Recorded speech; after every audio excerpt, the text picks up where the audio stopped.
دوسرا سوال ادھر علامہ پوچھ رہے ہیں، ہند میں اب نور ہے باقی نہ سوز، پریشان ہے، اہل دل اس دیس میں ہے تیرا روز، تیرا روز تیرا سیاہ کو کہتے ہیں، وہ کہتے ہیں جی ان کے اوپر تو اندھیرے چھائے ہوئے ہیں، پریشان ہیں، تو ہند میں کوئی بندہ ہی نہیں نظر آتا، کہیں کیا کریں؟ تو سر رومی کیا جواب دیتے ہیں رحمۃ اللہ علیہ؟ آپ اس چیز کا جواب یہ دیتے ہیں کہ کار مرداں روشنی و گرمیاس، کہ جو مرد ہیں نا ان کا کام کیا ہے؟ روشنی پھیلانا، روشن ہیں اور گرم ہیں، گرم ہے، کار دونا ہیلا و بے شرمیاس، بالکل ایسے کم ظرف جو ہیں ان کا کام ہے ہیلے کرنا، بہانے کرنا، یہ کم ظرفوں اور بے شرموں کا کام ہے۔ بالکل ایسے اللہ والے ہیں، گرم ہیں اور روشن ہیں، گرمی پھیلاتے ہیں، روشنی پھیلاتے ہیں۔ ہم نے تو دل جلا کر سریرا رکھ دیا، اب جس کے جی میں آئے روشنی پائے والی بات ہے۔ تو مقصد یہ ہے جی کہ ایک اور جگہ پہ حضرت اقبال نے خود ہی کہا ہے نا کہ ہوا گو تند و تیز ہے لیکن چراغ اپنا جلا رہا ہے، وہی بات ہے، جو عارف لوگ ہوتے ہیں وہ اپنا کام جاری رکھتے ہیں، بالکل ایسے، شکوہ ظلمت شب سے تو کہیں بہتر تھا اپنے حصے کی شمع جلائے جانا۔ تو کم از کم ان لوگوں کی طرح نہیں ہیں کہ جو شکوے کر رہے ہیں، جو شکایت کے انبار لگا رہے ہیں یا بہانے کر رہے ہیں، بلکہ اہل دل جو ہے نا وہ اپنا چراغ جلاتے ہیں اور روشنی پھیلاتے ہیں، کار مرداں روشنی و گرمی، اور لوگوں کے اندر تحریک بھی پیدا کرتے ہیں اور انہیں انسپائر بھی کرتے ہیں کہ وہ خیر کی طرف جائیں۔ کہ بیسک جو علامہ فرمانا چاہ رہے ہیں وہ یہ ہے کہ لوگ موجود ہیں، اسی لیے ہم کہتے ہیں نا کہ چلا ان کے راستے پہ، اہدنا الصراط المستقیم صراط الذین انعمت علیہم، ان لوگوں کے راستے پہ چلا جن پر تیرا انعام ہے۔ بالکل، چار طبقات میں صالحین واضح، ٹھیک ہو گیا۔ تو حضرت پہ خود بھی ایک ٹائم آیا علامہ صاحب پہ جو آج پوچھ رہے ہیں، تو کیا پھر ایک وقت آیا تو پھر فرماتے ہیں کہ کس از مقام و راہ آگاہ نیست، کسی کو راستے اور مقام کا کوئی پتہ نہیں ہے، جز نوائے من چراغ راہ نیست، میری آواز کے علاوہ کوئی چراغ راہ بھی نہیں ہے، آؤ دکھاؤں تمہیں راستہ۔ پھر فرماتے ہیں ازاں نارے کہ دارم داغ داغم، وہ آگ جو میں رکھتا ہوں اپنے سینے میں تو اس سے داغ داغ ہو گیا ہوں، شب خود را بے افروز از چراغم، اے اندھیری راتوں والو اپنی راتیں میرے چراغ سے روشن کر لو، ایسے ہی ہے۔ اور علامہ کے استاد نے کیا خوب فرمایا، آپ فرماتے ہیں کہ سینہ پر آتش مرا چوں من کے لست،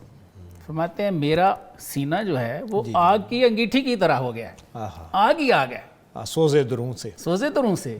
کشت کامل گشت وقت منجلست، مہتے ہیں کھیتی پک گئی ہے، اب درانتی کا وقت ہے، تو وہی دیگر دانائے راز آیت کے نایت والی بات ہے۔ جی سر، تو یہ لوگ ہوتے ہیں، بے شک ایسے، میں شبم نہ شب پرستم، مولانا فرماتے ہیں کہ نہ میں شب ہوں نہ میں شب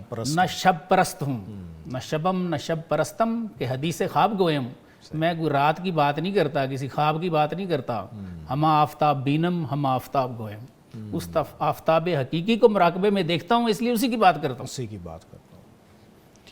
اس سے ہٹ کے کوئی اور موضوع، کوئی اور بات نہیں کرتا۔ در بشر روپوش گشت است آفتاب، کہتے ہیں بشر میں وہ آفتاب حقیقی اس کے سینے میں جلوہ گر ہوتا ہے، آفتاب است آفتاب است آفتاب، روشنی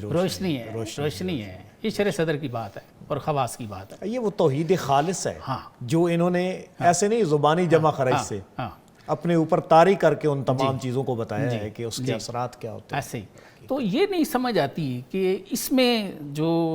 انکار ہے وہ کیوں آتا ہے، ٹھیک ہے، حالانکہ یہ تو قرآن کی تعلیم ہے، بے شک ایسی ہے نا، قرآن کی تعلیم ہے، اور اس امت کی بطور خاص یہ اس کی معراج ہے کہ یہ تو اتنا قریب ہو جاتا ہے، اور اسی حقیقت کو اگر آپ دیکھیں صحابہ کرام رضوان اللہ علیہم مجمعین کے اندر آقا کریم صلی اللہ علیہ وسلم کے جو پورے ماحول کی منظرکشی کی نا کہ محمد رسول اللہ والذین معہ اشداء علی الکفار رحماء بینہم تراہم رکعا سجدا یبتغون فضلا من اللہ ورضوانا، تو حلقہ یاراں تو بریشم کی طرح نرم، اور اس میں حق و باطل تو فولاد ہے مومن، کہ یہ جو رسول کریم کے قرب میں صحبت سے جنہوں نے یہ ساری چیزیں فیوز و برکات حاصل کی ہیں، ان کا آخر میں مدعات دنیا اور یہ چیز نہیں ہے، یبتغون فضلا من اللہ ورضوانا، وہی آفتاب ہم آفتاب، اسی ایک آفتاب کی جانب تمام کا رجوع ہے، اور وہ روشنیاں ان کے اندر واضح نظر آ رہی ہیں۔ مولانا تو فرماتے ہیں، اور یہ کوئی ایسی بات نہیں ہے جو ہمیں سمجھنا ہے. آپ فرماتے ہیں کہ جب سرکار دو عالم صلی اللہ علیہ وآلہ وسلم واپس آ رہے تھے حجۃ الوداع سے تو کیا آپ نے نہیں فرمایا من کنت مولا فاز علی مولا؟ تو آپ فرماتے ہیں یہ وہی ہے بے شک جو آگے امت میں ہے. بے شک. اور یہ سورہ فاتحہ میں آپ فرماتے ہیں کہ اس کا اعلان ہے اور یہ صرف اس امت میں ہے. کہتے ہیں جی اسی لیے یہ سورہ جو ہے یہ کسی اور کو نہیں دی گئی ہے. بے شک. وہ یہ معاملات جو ہیں وہ اللہ تعالیٰ اپنے قرب والوں کو عطا کرتا ہے. بے شک. اسی لیے ولایت کے جتنے مناسب یا آپ سلاسل کو بھی دیکھیں تو 3 سلاسل کے اوپر حضرت مولا علی سے چیزیں آ رہی ہیں وہ معرفت. بالکل ایسے